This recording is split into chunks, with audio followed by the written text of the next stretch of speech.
नमस्ते, भारत राइजिंग में आपका स्वागत है। चैनल पे नए हैं तो सब्सक्राइब करेगा, लाइक शेयर एंड कमेंट। और हाँ, अगर आपको न्यूज़ पढ़ने का शौक है तो एक बार हमारे डिस्क्रिप्शन बॉक्स में हमारे वेबसाइट की लिंक भी दिखाइएगा, हो सकता है आपको अच्छी लग जाए। जो कलकत्ता में ट्रेनी डॉक्टर के साथ इतना जघन्य अपराध हुआ, उनका बलात्कार किया गया और इस तरीके से कि शायद एक ये मानवता की सोच के दायरे के बाहर जा कर के था। कोई नॉर्मल चीज़ तो थी ही नहीं। पहली बात तो रेप एक ऐसा केस होता है, एक ऐसा अपराध होता है जहाँ पर पे अगर आप अपने विक्टिम को जीने के लिए छोड़ भी देते हैं ना, तो भी वो रोज़ तिल-तिल करके मरती है, क्योंकि आपने उसके साथ उसकी इज़्ज़त, उसकी आत्मा सबको लूट लिया। और फ़िलहाल यहाँ पर पे डॉक्टर मोमिता के साथ जो हुआ, उसको तो कभी कोई शायद भूल ही नहीं सकता। लेकिन मैं आपको एक बात बताऊँ, आपको शायद सुन के, सोच के, पढ़ के या देख कर के ही अपने आसपास की चीज़ों से, लोगों से शायद घिन मच जाए। ये एक स्क्रीनशॉट आप देख रहे हैं, इसमें लड़कों ने क्या लिखा है। ये एक इनकी ये मेंटालिटी दिखाता है। वैसे आप नाम भी सारे पढ़ ही लीजिएगा, लेकिन ये एक इनकी मेंटालिटी दिखाता है कि ये स्त्रियों को, महिलाओं को, बच्चियों को किस नज़रिए से देखते हैं। इनकी नज़र में महिलाओं की क्या हैसियत है, आपको समझ में आ ही गया होगा। फिलहाल हम दूसरे इस पॉइंट पे आते हैं। हम अपने जुडिशरी से क्या एक्सपेक्ट कर सकते हैं जब वो रेप केसेस में इस तरीके से छूट दे देते हैं लोगों को।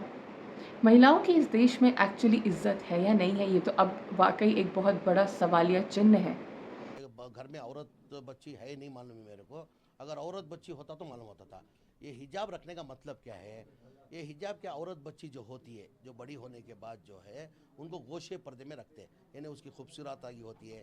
अब उसकी खूबसूरती दिखना नहीं चाहिए, उसकी खूबसूरती छुपाने के लिए वो रखा जाता है। आज आप देखे होंगे कि हिंदुस्तान के अंदर मेरे ख्याल से रेप रेट जो है वो सबसे हाईएस्ट हिंदुस्तान के अंदर है।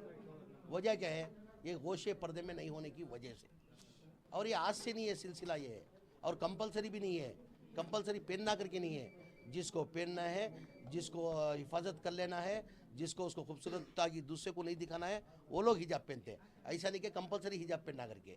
और ये जहाँ पर पे निर्भया जैसे रेप केस में इतने साल लग गए थे, सारे प्रूफ सामने होते हुए भी जस्टिस देने में, तो यहाँ पर भी जिस तरीके से रेप केस के मामले में इन 3 दोषियों को छोड़ दिया गया, ये क्या दर्शाता है कि हमारे इस देश में महिलाओं की क्या इज्जत है?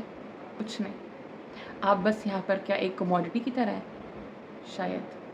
फ़िलहाल ये एक वाक़ई एक बहुत ही दुखदाई बात है और एक महिला होते हुए अब हमें ये समझ जाना चाहिए कि हमें कब, कहाँ, किस तरीके से अपनी आवाज़ उठानी है और किस तरीके से हमें अपनी खुद स्वयं सुरक्षा के लिए तैयार होना है, ये सीख के रखना पड़ेगा।